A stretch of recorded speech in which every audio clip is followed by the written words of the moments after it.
യേശുവിൻ്റെ ഏറ്റവും പ്രിയമുള്ളവനെ, ജെറമിയ 13:23, എത്യോപ്യക്കാരന് അവൻ്റെ തൊലിയുടെ നിറമോ, പുള്ളിപ്പൊലിക്ക് അതിൻ്റെ പുള്ളിയും മാറ്റാനാവുമോ?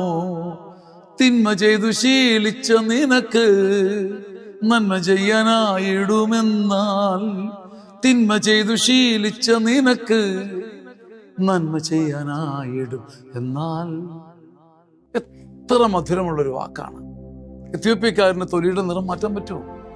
ജന്മം ചെയ്താൽ പറ്റില്ല. തേച്ച് കുളിപ്പിച്ചാൽ പുള്ളിപ്പുലിയുടെ പുള്ളിമായുമോ?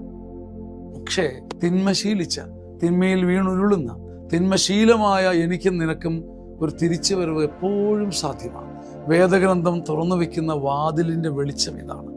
എത്ര ഇരുട്ടത്തു നിന്നും വെളിച്ചത്തിലേക്ക്, എത്ര കലക്കത്തിൽ നിന്നും തെളിച്ചത്തിലേക്ക് ഒരു വിളി നിനക്കൊണ്ട്. നീ തിരിച്ചു വരിക തന്നെ ചെയ്യും.